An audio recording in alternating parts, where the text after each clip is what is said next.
جو ریت آج ہم نے پکڑی ہوئی ہے، جو چیز ہم نے پکڑی ہوئی ہے ہمارے ہاں یہی ہے کہ گھر کا ایک سربراہ کرتا ہے. اور وہ ایک اور بات آپ کو بتاتا چلوں جو سوال یہاں نہیں ہوا، ہمارے ہاں یہ مشہور ہے، بعض میرے چونکہ میں ایک مسجد کا خطیب ہوں، اللہ کا فضل ہے، ایک پورے اس علاقے کا خطیب ہوں، بعض لوگ یہ بھی کہتے ہیں جی اصلیاں 7 قربانیاں پوری ہو گئی ہیں. جی یہ مسئلہ بھی ہے، یہ مسئلہ بڑا عام ہے. جی بھائی یہ کہاں لکھا ہوا ہے؟ کس نے تمہیں بتایا کہ قربانیاں 7 ہی ہے؟ اگر قربانی واجب نہیں ہے، آپ صاحب نصاب نہیں ہیں، تو ایک قربانی بھی واجب نہیں ہے آپ پر. اگر آپ صاحب نصاب ہیں تو ہر سال مخصوص وقت کے اندر مخصوص جانور، مخصوص وقت کے اندر مخصوص جانور آپ نے مخصوص شرائط کے ساتھ ذبح کرنا ہے، مخصوص وقت کے اندر، اسی وقت کے اندر، یوم نار سے پہلے بھی نہیں اور ان کے بعد بھی نہیں، یعنی 12 کا سورج غروب ہونے کے بعد بھی نہیں. اسی طرح اس کے اندر رات بھی آ جاتی ہے، دن بھی. بعض فقہاء نے لکھا ہے کہ رات کو قربانی مکروہ ہے، لیکن وہاں انہوں نے وجہ لکھی ہے، اس کی کتابوں میں وجہ یہ لکھی ہے، وہ کہتے ہیں رات کو اندھیرا ہوتا ہے، تو اگر اندھیرے کی وجہ ہٹا دی جائے، ختم کر دی جائے، جس طرح آج اجالے میں اگر کپڑے خریدے جا سکتے ہیں، اجالے میں زیور خریدا جا سکتا ہے، اجالے میں اگر اتنا اجالا ہے، اتنی روشنی کے ہمارے پاس انتظامات ہیں کہ ان میں چوڑیاں خریدی جا سکتی ہیں، باقی چیزیں جولری خریدی جا سکتی ہے، تو کیا اس میں قربانی کا گوشت بنانے میں تو کوئی دقت نہیں ہے، یا قربانی ذبح کرنے میں بھی کوئی دقت نہیں ہوتی. رات کی تاریکی میں ایسا اجالا یا ایسے انتظامات کیے جاتے ہیں کہ آپریشن ہوتا ہے، آپریشن کیے جاتے ہیں جہاں بڑی دقیق قسم کی رگیں ہوتی ہیں، ان کو دیکھا جاتا ہے، کاٹا جاتا ہے، جوڑا جاتا ہے. تو یہاں جانور بھی ذبح کرنا کوئی مشکل نہیں. یا تو وجہ اگر ہٹ گئی ہے، ختم ہو گئی ہے، تو وہ قرات کا حکم بھی باقی نہیں رہتا. رات کو کریں یا دن کو کریں، اس میں کوئی حرج کی بات نہیں ہے. تو بہرحال یہ تصور کہ جی اصلیاں 7 پوری ہو گئی ہیں، یہ ہماری 7 پوری ہو گئی ہیں کہ اس کے بعد نہیں ہے. بعض لوگ سمجھتے ہیں زندگی میں صرف 7 ہی قربانی ہے. اچھا، ایک سوال سے یہاں ایک دوسرا سوال نکلتا ہے. بعض یہ کہتے ہیں جی میں پیو دیا، میں اپنے ابو دی پیو دیا 7 کر کے دیا. بھائی کس نے کہا ہے تجھے تو 7 کر؟ یہ کہاں لکھا ہے؟ اور جی میں ماؤ دیا 7 پوریاں کر کے دیا، بس میں ہون نہ کردا. بھائی اگر کرنی ہے تو آپ 1 کرو، 2 کرو، 3 کرو، ساری زندگی کرو، نہ کرو، اس پر آپ کا کوئی مواخذہ نہیں. کریں گے تو آپ کو ثواب ملے گا. جب آدمی والدین کے لیے بخشش کی دعا کرتا ہے، مغفرت کی دعا کرتا ہے، ان کے لیے ایصال ثواب کرتا ہے، یا صدقہ جاریہ ان کے لیے کرتا ہے، تو حدیث ہے آقا دو جہاں صلی اللہ علیہ وسلم نے، حضور صلی اللہ علیہ وسلم نے یہ ارشاد فرمایا ہے کہ اس کے رزق کے اندر اللہ تعالیٰ برکت فرماتے ہیں، اس کی عمر کے اندر اللہ تعالیٰ برکت فرماتے ہیں، اس کی دعائیں قبول ہوتی ہیں، اس کی عزت کے اندر اضافہ ہوتا ہے جب وہ والدین کے لیے ایصال ثواب کرتا ہے. تو یہ علیحدہ بات ہے. لیکن یہ تصور قائم کر لینا، یہ کسی کتاب میں نے نہیں پڑھا آج تک، نہ آپ کسی مفتی سے یہ اس کی کوئی ویریفیکیشن لے سکتے ہیں کہ جی بھائی 7 ہی قربانیاں کرنی ہیں، اپنی بھی 7 یا کسی فوت شدہ کی طرف سے 7، یہ بھی نہیں ہے. تو بہرحال فوت شدگان کی طرف سے بھی کریں، بلکہ حضور علیہ الصلوۃ والسلام کی طرف سے بھی قربانی کرنی چاہیے. اپنے فوت شدہ اساتذہ کی طرف سے بھی قربانی کرنی چاہیے. نبی علیہ السلام نے امت کی طرف سے بھی کی قربانی. حضرت علی کو بھیجا، کہا جاؤ 2 بکرے لاؤ. یا رسول اللہ 2 بکرے کیوں؟ فرمایا ایک میری طرف سے، ایک میری ساری امت کی طرف سے. تو امت کو بھی چاہیے وہ بھی اس موقع پر حضور صلی اللہ علیہ وسلم کو یاد فرمائیں. ماشاء اللہ مولانا صاحب، یہاں پہ آپ نے اس چیز کو بھی اجاگر کر دیا کہ ہمارے ہاں یہ بھی ہوتا ہے نا کہ والد گھر کے اندر ایک قربانی کرتا ہے، جب اس کی 7 قربانیاں پوری ہو جاتی ہیں تو وہ کہتا ہے کہ بھائی اب میری 7 پوری ہو گئی، اب بیٹے کریں، ان کی ذمہ داری ہے. تو اچھا کہ آپ نے اس چیز کو بھی جو ہے واضح کر دیا. اگلا سوال ہمارے پاس ہے مانسیرا سے معاویہ بھائی پوچھتے ہیں کہ فوت شدگان کی طرف سے قربانی کرنا کیسا ہے؟ جی میں نے ابھی بتا دیا، پہلے سوال کے اندر یہ بات آ بھی گئی ہے. معاویہ بھائی، فوت شدگان کی طرف سے قربانی کرنا بہت اچھا ہے، لیکن پہلے یہ کہ آپ اپنی طرف سے بھی قربانی کریں، اور پھر اگر آپ پر اپنی قربانی واجب ہے اور اس کو چھوڑ کے آپ فوت شدگان کو پکڑ رہے ہیں، وہ تو وہاں پہنچ گئے.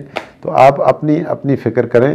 آپ پر اگر واجب ہے، اپنی قربانی کرنے کے ساتھ ساتھ آپ فوت شدگان کی طرف سے کرتے ہیں تو بڑی اچھی بات ہے۔ ایسا بھی ہو سکتا ہے کہ ایک شخص اپنی طرف سے ایک حصہ ڈال دے اور ایک اپنے فوت شدگان کسی کی طرف بالکل ڈالے، حصہ ڈال لے، لیکن یہ کہ مستقل حصہ اپنا ہوگا، جی یہ نہیں کہ 20,000 روپے کا حصہ ہے تو آخر جی 10 مڑی طرف ہے 10 مڑی پیو دی طرف ہے، یہ اس طرح نہیں کر سکتے۔ اس طرح نہیں کر سکتے۔ تیسرا سوال ہمارے پاس ہے، سفیان بھائی پوچھتے ہیں اوگرا سے، کیا قربانی کرنے والا بال اور ناخن نہ کاٹے؟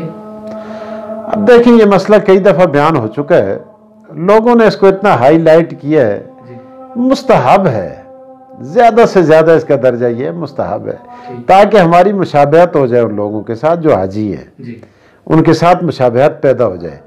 تو اس پر لڑائیاں جھگڑے ہوتے ہیں، بعض لوگ حجام کی دکان میں بیٹھو، اے تو قربانی کر سی، حاجی کر سی، ہے تو حجامت کی کرالنے لگے تھا، تمہیں قربانی تو نہیں ہوتی تو آپ نہیں کروا سکتے، اس قسم کی باتیں کی جاتی ہیں۔ اور حجام کی دکان میں بیٹھ کے وہاں ایک دارالافتاء کھولا جاتا ہے، دوسرا اٹھتا نہ ہوندی ہوئے دعا تناون نہیں ہوندی ہوئے، ادھر بس وہ آپس میں ایک بات پتہ ایک کو بھی نہیں ہوتا۔ تو بہرحال اس میں کوئی یہ ناخن بال کٹوانے منع نہیں ہے، اگر کوئی آدمی اس پہ عمل کرتا ہے تو اس کو ثواب ملے گا، نہیں کرتا تو کوئی گناہ کی بات نہیں ہے۔ یہ شیخ الاسلام علامہ تقی عثمانی، اللہ ان کی عمر دراز فرمائے، اللہ ان کی عمر دراز فرمائے، انہوں نے لکھا ہے کہ یہ مشابہت ہے، اور آگے جا کے لکھتے ہیں تیرے محبوب کی یا رب شباہت لے کے آیا ہوں، حقیقت اس کو تو کر دے میں صورت لے کے آیا ہوں۔ تو یہ چونکہ وہ شباہت پیدا کرتے ہیں ان کے ساتھ نا، تو اللہ تعالیٰ کو یہ شباہت بڑی پسند آتی ہے، اس پر آگے جا کے انہوں نے بڑی مثالیں دی ہیں، اللہ ان کی عمر دراز کرے۔ اگلا سوال ہمارے پاس طلحہ بھائی ہیں، وہ لاہور سے پوچھتے ہیں کہ بعض لوگ عید کے دن قربانی کے گوشت سے ہی اپنا روزہ افطار کرتے ہیں، اس دن ایک روزہ رکھ لیتے ہیں، اور بعض بھائی نے بڑا مزے کا مسئلہ پوچھا ہے، بہت اچھا ہے۔ یہ عوام کے اندر اور خصوصاً مستورات کے اندر یہ بات بڑی مشہور ہے، کلیجی سے روزہ افطار کرنا، چونکہ کلیجی پہلے نکال دی جاتی ہے نا، تو یہ بھی ایک مستحب عمل ہے۔ یعنی حضور علیہ الصلوۃ والسلام جب چھوٹی عید پر آنے کے لیے جاتے تھے تو کچھ کھا کر جاتے تھے، جب آپ بڑی عید کے لیے جاتے تھے تو واپس آ کے آپ کچھ نہ کچھ کھاتے تھے۔ یہ کس نے آپ کو کہا ہے آپ مکروہ کرتے ہیں؟ وہ روزے کا ثواب بھی نہیں ہوتا، جانور کے انتظار میں ہوتے ہیں۔ بعض لوگ یہاں تک کرتے ہیں، بچے جاتے ہیں، جی مڑی ماؤ دا روزہ ہے، مڑی نانی دا روزہ ہے، مڑی دادی دا روزہ ہے، اور روزے ہستے تھوڑا جا گوشت دے جی۔ تو بھائی روزے کے لیے گوشت مانگنے سے یہ بہتر ہے وہ نمک کے ساتھ افطار کر لے، پانی کے ساتھ افطار۔ یہ کس کتاب میں لکھا ہوا ہے کہ جا کر مانگ کر گوشت اور بچوں کو بھیج کر اس کے ساتھ روزہ افطار کیا جائے؟ یہ کوئی بے اصل باتیں ہیں، اس کی شریعت کے اندر کوئی حقیقت نہیں ہے۔ مطلب دوسرا عید والے دن تو روزہ ہوتا ہی نہیں ہے نا، کہ اس دن روزہ تو ہے ہی نہیں، یہ تو حضور کا عمل ہے، حضور علیہ السلام کا عمل ہے، اس کو روزہ نہیں کہتے، یہ تو روزہ ہے ہی نہیں ہے۔ یعنی حضور علیہ السلام کا معمول یہ تھا کہ آپ جب چھوٹی عید پڑھانے کے لیے جاتے تھے تو کوئی میٹھی چیز کھجور وغیرہ گھر میں اگر میسر ہوتی تو کھا کے چلے جاتے تھے۔ تو بڑی عید کے لیے جب آپ آتے تو ازواج مطہرات میں جس کے گھر میں بھی آتے تو وہ کچھ نہ کچھ پیش فرماتی، شہد، پنیر یا کھجور وغیرہ، تو آپ کھا لیتے تھے۔ تو لوگوں بس یہ بڑھا کے تو قربانی دے گوشت نالتے روزہ ہے تو افطار کرنا، دادی دا روزہ ہے تو ماؤ دا روزہ ہے تو فلانی دا روزہ ہے۔ سوال ہے اعجاز بھائی پوچھتے ہیں اگی سے، بھینس یا بھینسے کی قربانی کیسی ہے؟ ہاں یہ لوگوں نے فضول قسم کی باتیں بنائی ہوئی ہیں، ہمارے بھائی ہیں، پھر میں بات کرتا ہوں پھر ان کو تکلیف ہوتی ہے، نیچے کیمنٹس کرتے ہیں جی آپ نے یہ کہہ دیا۔ یہ وہی طبقہ ان باتوں کو مشہور کر رہا ہے جو کہتے ہیں 3 طلاقیں دینے کے بعد بھی طلاق نہیں ہوتی، سر پہ قرآن رکھ کے وہ کہتے ہیں جی اور میں اپنی تریمتی کو 100 طلاق دے چھوڑی ہے، نہیں طلاق ہوئی۔ تو یہ ان لوگوں نے یہ باتیں مشہور کی ہوئی ہیں خام خواہ قسم کی۔ ان میں بھی 2 طبقے ہیں، ایک طبقہ کہتا ہے جی کوئی حرج نہیں، جو بہت زیادہ متعصب ہیں تو وہ کہتے ہیں نا جی نا نہیں ہوتی ہے کیونکہ اس کا ذکر یہاں نہیں ہے وہاں نہیں ہے فلاں نہیں ہے، اگر قربانی نہیں ہے تو اس کا دودھ کیوں پیتے ہو؟ دودھ پیتے ہو، گھی کھاتے ہو، مکھن کھاتے ہو، ساری چیزیں کھاتے ہو، تو کہتے ہیں نہیں جی تذکرہ اس کا نہیں ہے۔ تو بہرحال اور پھر ان کا کہتے بھی یہی ہیں، پھر بات وہی آ جاتی ہے، ہمارے ہاں گوجر لوگ کہتے ہیں نا گوجری میں، سچ کہوں تو رات کے طرح ہوں۔ ہاں وہ پھر کہتے بھی یہ ہے کہ جی حدیث میں ہم وہ بات کریں جو قرآن و حدیث میں ہو۔ پھر ہم ان سے سوال کرتے ہیں کہ بھائی جاموس کا نام حدیث میں نہیں ہے، قرآن میں اگر نہیں ہے تو پھر اس کا دودھ بتاؤ، اس کے دودھ کا کیا حکم ہے؟ نہیں دودھ پیتے ہیں بھائی، اس کے گھی کا کیا حکم ہے؟ گھی کھانا جائز ہے جی، مکھن کھانا کیوں جائز ہے؟ کہتے ہیں گائے کے حکم میں ہے۔ دودھ کا مسئلہ ہے، دودھ دا مسئلہ ہے تو گائیں دے حکم میں ہے، ہاں کیا دا مسئلہ ہے تو گائیں دے حکم میں ہے، باقی چیز ملائی کا مسئلہ ہے تو گائے کے حکم میں، قربانی کا مسئلہ ہے تو گائے کے حکم میں نہیں ہے۔ وہاں عجیب قسم کی بات ہے۔ سوال ہمارے پاس ٹھاکر میرا سے مشتاق بھائی پوچھتے ہیں کہ کیا قرض لے کر قربانی کر سکتے ہیں؟ قرض لے کر اس صورت میں کر سکتے ہیں کہ وہ قرض ختم بھی کریں، یہ نہیں کہ سب پول کے قرض دے چھوڑے۔ ٹھیک ٹھاکر میرا چونکہ ہمارے یہاں ہے اتنے ان کو ہی بولی جلدی ہے، کسی قرض کا دے کے دے تو بیچارے چپلی نہ توڑتا رہے واپسی ہستے، تو اس لیے آپ کریں، اچھی بات ہے، کیونکہ قربانی کے مخصوص دن ہوتے ہیں، دوبارہ کیا پتہ ہے سال میں یہ سعادت ملے یا نہ ملے، بھائی زندگی کا تو پتہ نہیں ہوتا نا۔ اور پھر اللہ کے رسول صلی اللہ علیہ وسلم نے ارشاد فرمایا کہ ان دنوں میں خون بہانے سے زیادہ مجھے کوئی عمل محبوب نہیں ہے۔ ایک آدمی کے دل میں یہ بات آتی ہے تو وہ قرض لے کر اور جس مدت پر کے لیے لیا ہے اس مدت میں واپس کرے، بڑی عزت کے ساتھ اس کو واپس کرے، اس کا شکریہ ادا کر کے واپس کرے، یہ نہیں کہ اس کا گریبان بھی پکڑے، اس کو مارے بھی، اس کو بے عزت بھی کرے، اور اس بیچارے نے کوئی گناہ تھوڑا ہی کیے۔ تو اگر اچھے انداز کے اندر لیتا ہے واپس کرتا ہے تو کوئی حرج کی بات نہیں ہے۔ میں آپ سے گزارش کروں گا کہ اس کو تھوڑا سا کھول کر مزید کھولیں کہ کچھ لوگ ایسے ہوتے ہیں جو باقی کاموں کے لیے تو قرض لیتے ہیں، جیسے شادی ہوگی، بیاہ ہوگی، جیسے ابھی آپ نے تھوڑی دیر پہلے عرض کیا کہ موبائل بڑا خریدنے کے لیے لوگ کمیٹیاں ڈالتے ہیں، قرض لیتے ہیں، موبائل اپنے پاس رکھتے ہیں، عید کے لیے کپڑے وغیرہ جو ان کی اوقات ہوتی ہے اس سے باہر جا کے اس چیز کو کرتے ہیں۔ لیکن قربانی کی جب وقت آتا ہے جانور لینے کا یا حصہ ڈالنے کا تو اس وقت کہتے ہیں کہ بھائی ہمارے اوپر تو قربانی ہے ہی نہیں کیونکہ ہم قرض نہیں لے سکتے۔ تو اگلا سوال جو ہے ہمارے پاس طاہر بھائی ہیں، وہ دربند سے پوچھتے ہیں کہ خصی جانور کی قربانی کرنا کیسا ہے؟ خصی جانور کی قربانی بہتر ہے، اولا ہے، بہت اچھا ہے، کیونکہ خصی جانور تکڑا ہو جاتا ہے۔ اگر جانور خصی نہ ہو، بیرا ہو تو وہ تکڑا نہیں ہوتا، اس کو بکریوں میں چھوڑا جاتا ہے یا بھینسوں میں چھوڑا جاتا ہے، وہ اتنا موٹا تازہ نہیں ہوتا بنسبت خصی کے۔ تو خصی جانور کی قربانی زیادہ اچھی ہے اور بہتر ہے۔ خنثی جانور جو نہ مرد ہے نہ عورت ہے، جس طرح ہمارے یہاں خواجہ سرا ہوتے ہیں، تو جو مرد عورت دونوں نہیں ہے، خنثی ہے، تو یہ خنثی ہونا یہ عیب ہے، اس جانور کی قربانی جائز نہیں ہے، وہ جائز نہیں ہے۔ سوالات یہاں پہ مکمل ہوتے ہیں۔ علامہ صاحب آپ کا شکریہ، آپ نے ہمیں وقت دیا اور ہمارے ان سوالات کا جواب دیا۔ عوام جو ہے آپ کی بڑی شکر گزار ہے کہ آپ انہیں بڑے سہل انداز کے اندر ان کے سوالوں کے جواب دیتے ہیں۔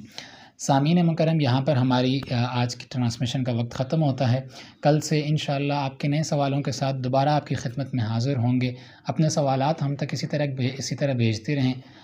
نمبر آپ اسکرین کے اوپر دیکھ رہے ہیں، اس نمبر پہ بھی بھیج سکتے ہیں، کامنٹس بھی کر سکتے ہیں، اور انشاءاللہ ہم کوشش کریں گے کہ آپ کے سارے سوالات کو اس پروگرام کا حصہ ضرور بنایا جائے۔ تب تک کے لیے اجازت دیجیے۔ السلام علیکم ورحمۃ اللہ۔